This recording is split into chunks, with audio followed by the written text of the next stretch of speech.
2 salles d'arcade géantes en plein cœur de Paris, du VR qui te retourne le cerveau, un bowling version miniature unique en France et un bébé de 6 mois dans l'équipe. Oui, c'est ma journée. Bienvenue dans notre virée gaming et croyez-moi, on va en voir de toutes les couleurs. C'est parti pour avoir la tête dans les nuages.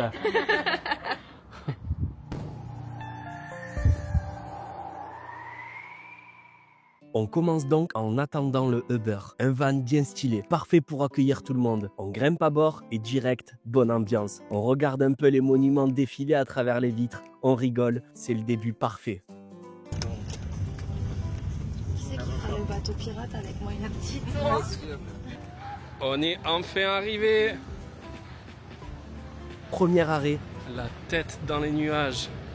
Déjà, de l'extérieur, le bâtiment attire l'œil avec ses nuages éclairés en façade. Un gros Mario et un Luigi qui accueillent à l'entrée, même un Sonic. L'ambiance est posée. Dès qu'on entre, on en prend plein les yeux. Oh, c'est incroyable.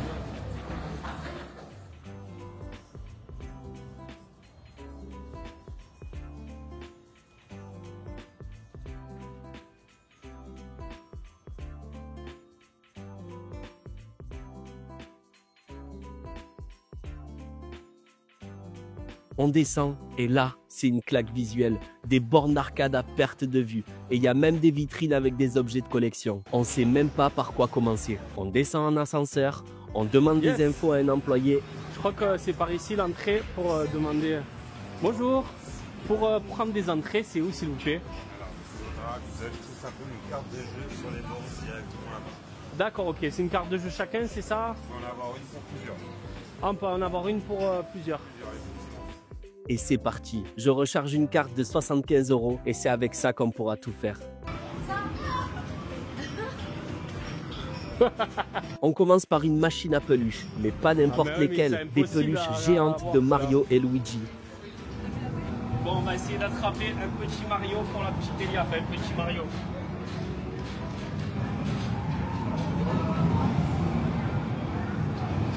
Comment on fait? C'est bon? Non mais passe cette carte pour jouer. C'est bon? Ça y est, vite Cadet.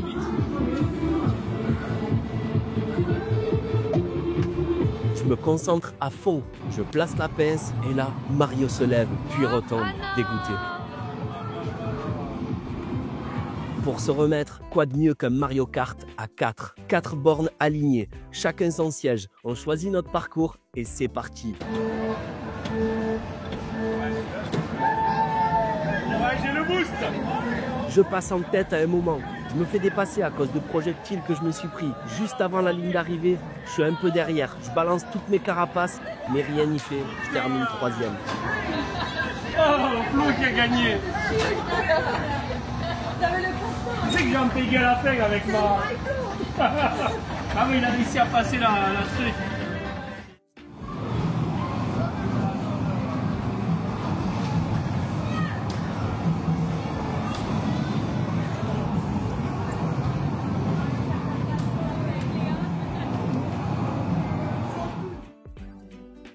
Ensuite, on se lance dans un jeu de palais. Un classique mais toujours efficace. On fait les équipes. Filles contre garçons. On est confiant au début, un peu trop peut-être, parce qu'on pensait avoir l'avantage, mais très vite, on se rend compte que les filles sont en folie.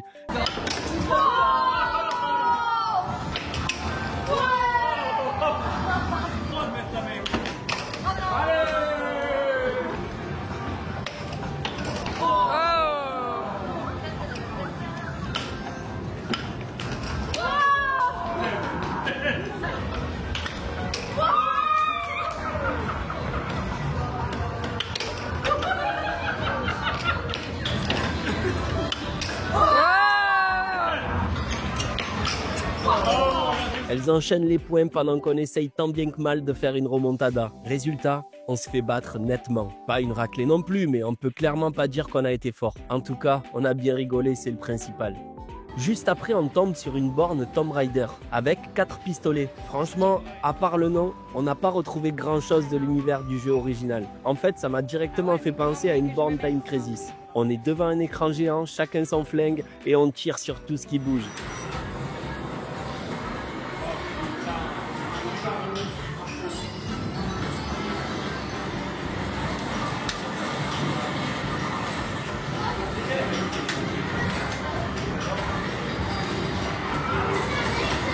Même si c'est pas hyper fidèle à Tomb Raider, on a passé un bon moment. Ce style de jeu, ça manque sur les consoles actuelles. Je sais pas s'il en existe pour PS5 ou même en version compatible avec nos télés d'aujourd'hui. Si quelqu'un sait, je suis curieux. Dites-moi ça en commentaire.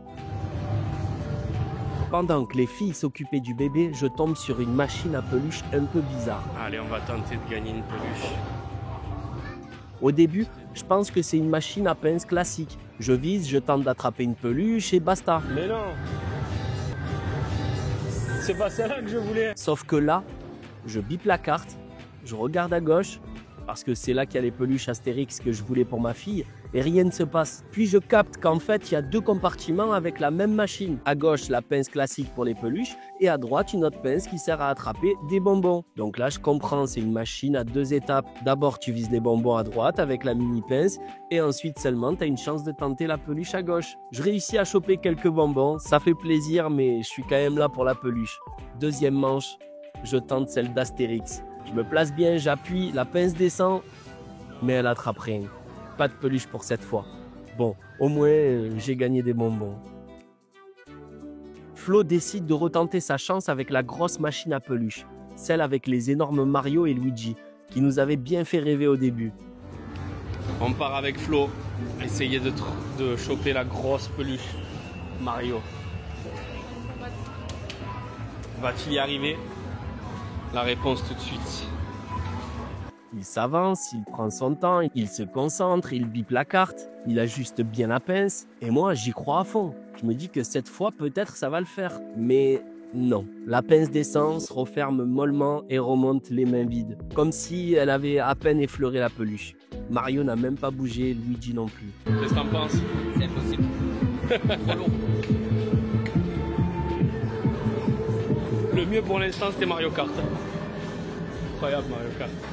Avec ma copine, on tombe sur une machine un peu spéciale qui nous attire par son concept original. Des balles style ping-pong de toutes les couleurs tombent du haut d'un parcours semé de petits clous. En bas, on contrôle un genre de panier qui se déplace de gauche à droite et le but c'est d'en attraper 20 pour gagner une peluche. Je commence, je me concentre, je gère pas trop mal mais je finis à 17. À 3 balles près, j'étais deg. Du coup, ma copine aussi tente le coup. Mais avec tous ces rebonds, c'est imprévisible. Et elle non plus, elle n'arrive pas à atteindre les 20.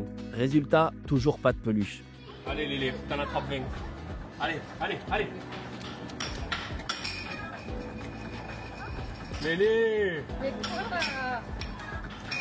Ah, tu nous as mis dedans! Mais elle n'attrape pas une! Ah, je rigole, Lélé. C'est la plus forte! Ah, c'est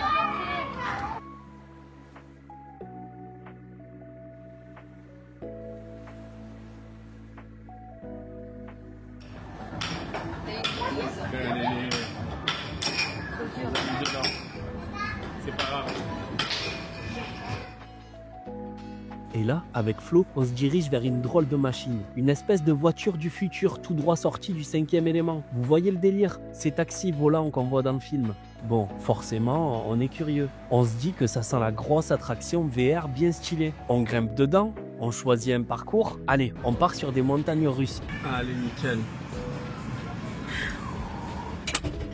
T'es prêt, Flo? On prend lequel? Le rail? Allez, le rail. C'est pas du verre en fait, c'est genre... Oh!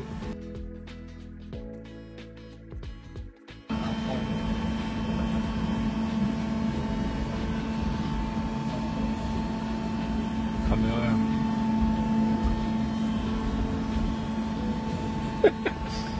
C'est naze!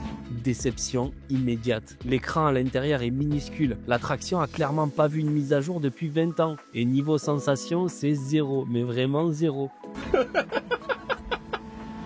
C'est du rétro gaming le truc.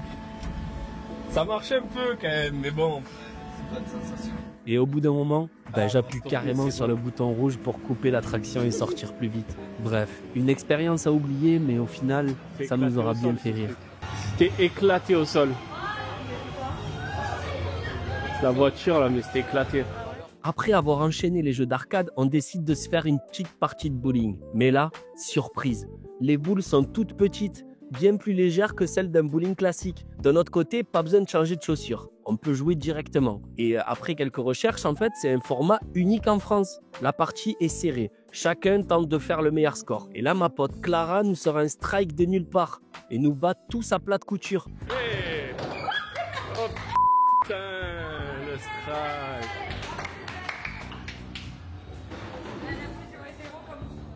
Je termine encore deuxième, mais ça va, on a bien déliré.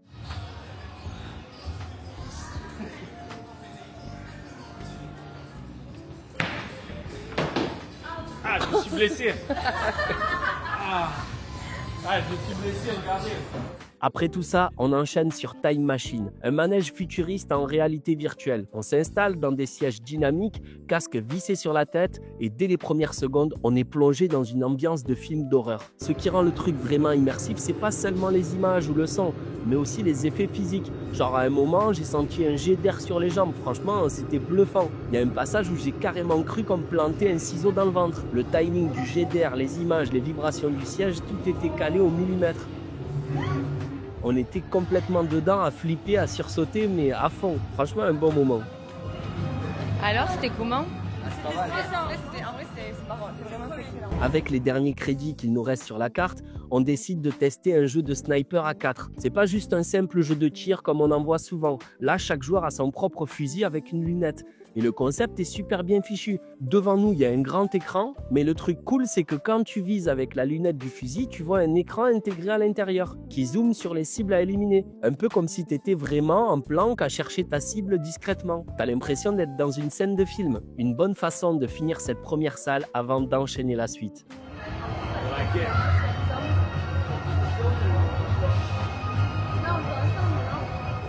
Et voilà. Fini pour le tour.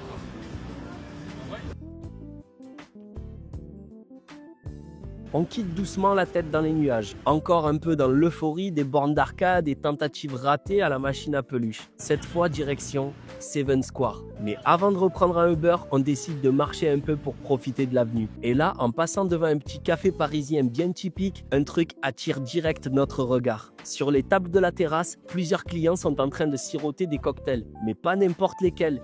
Des verres géants, bien remplis avec de la glace pilée à ras-bord et des couleurs bien flashy. Ça faisait genre 1 litre facile par verre. J'ai pas réfléchi longtemps, j'ai dit venez, on s'arrête là. Un Paris Love, s'il vous plaît, en grand.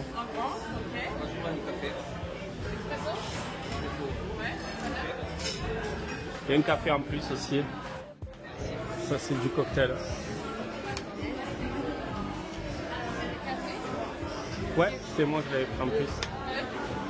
Pile ce qu'il fallait pour me rafraîchir et reprendre des forces avant d'attaquer la deuxième salle d'arcade. Un petit moment posé comme je les aime. Après notre pause bien fraîche au café, on reprend la route direction Seven Square. Celui-là, il est ultra grand.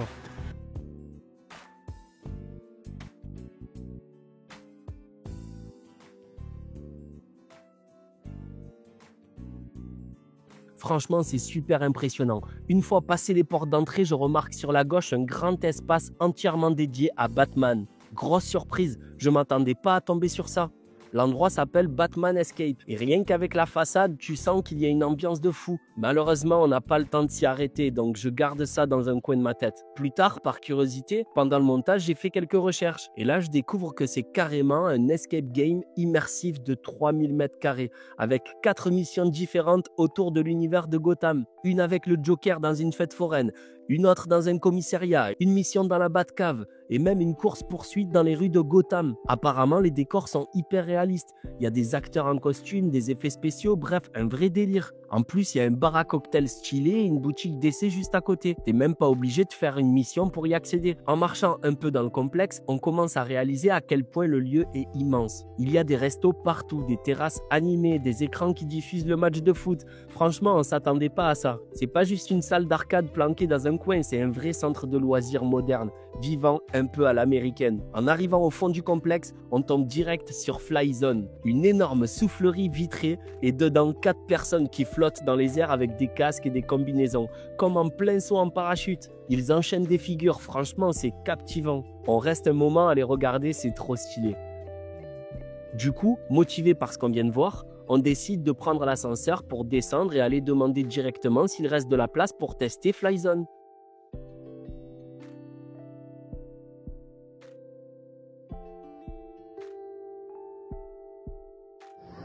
Bonjour. Petite question. Pour le faire, il faut réserver, j'imagine. Ou... Ce soir, il y aura plus de place.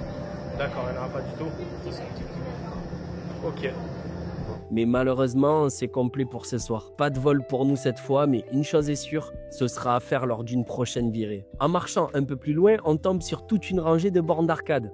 Un flipper Godzilla, une borne d'arcade Mission Impossible, une Jurassic Park. Mais comme on avait déjà passé pas mal de temps sur les bornes à la tête dans les nuages, on décide de continuer. Et juste à côté, on repère une zone dédiée à la réalité virtuelle. Et comme on se dit que ce genre d'activité peut peut-être fermer un peu plus tôt, avec Flo, on décide d'y aller maintenant. On se renseigne, il reste 2 places. Parfait. On rentre dans une salle avec des QR codes un peu partout sur les murs. On s'équipe chacun d'un casque VR et d'un fusil et c'est parti. Dès le début de la partie, on est plongé dedans. Des zombies qui arrivent de tous les côtés. On bouge, on vise, on tire. Il faut rester en alerte en permanence. L'espace est grand, on peut se déplacer librement et tout est bien calibré. Et à la fin de la session, je regarde les résultats et je termine premier. Et sans être mort une seule fois. Pour une fois que je m'en sors avec les honneurs, j'étais trop content. Franchement, c'était intense. On est sorti crevé mais avec le sourire. Ce genre d'expérience, quand c'est bien fait comme ça, franchement, ça marque vraiment. C'est bon? Merci. Juste après l'intensité de la VR, on enchaîne direct avec notre session laser game. On avait pris les places à l'avance pour 4 personnes. Donc je me retrouve en binôme avec Flo et de leur côté, ma copine joue avec Clara. C'est bon? Ça commence direct quand on est dedans? J'ai l'impression d'être dans le jeu de tout à l'heure. L'arène est super bien fichue. Un vieux bus abandonné planté au milieu qui sert de spot central pour se planquer. Il y a des recoins dans tous les sens, des murs couverts de graffitis stylés. Bref, une vraie ambiance urbaine futuriste super immersive. Dès le top départ, c'est la folie.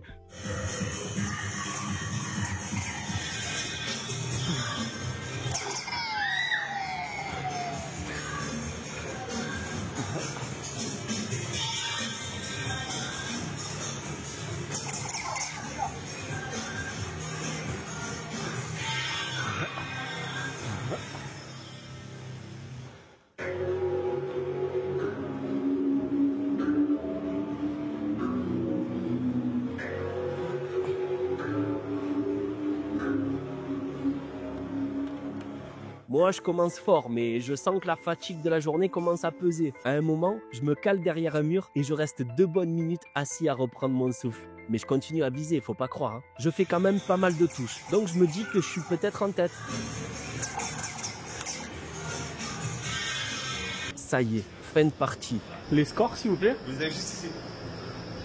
Ça fait 8100. Verdict, ma copine termine première, juste devant moi. Elle m'a coiffé au poteau de quelques points. Mais si on regarde les scores par équipe, Flo et moi, on est devant. Alors voilà, victoire collective mais podium individuel pour elle. En tout cas, on a passé un super moment. C'était le bon mix entre fun, stratégie et fatigue de fin de journée. Ça y est, on rentre de ce périple. C'était pas mal quand même. Ah Flo, t'as pensé quoi du VR? C'était incroyable. Sur le chemin du retour, on est tous un peu fatigués, mais surtout remplis de bonnes énergies. Petit moment de calme après une journée bien intense. On repense à tout ce qu'on a fait, les bornes d'arcade, les tentatives ratées pour les peluches, le bowling mini format, la VR qui nous a retourné le cerveau, le laser game. Franchement, c'était une journée bien remplie et à refaire sans hésiter. Si cette balade vous a plu, n'hésitez pas à mettre un petit like, à vous abonner à la chaîne si ce n'est pas encore fait et à activer la cloche pour ne pas rater les prochaines vidéos. Et comme d'habitude, je vous attends en commentaire. Dites-moi quelle activité vous auriez voulu tester ou s'il y a des lieux comme ça à découvrir dans votre ville. Allez, à très vite pour une nouvelle vidéo.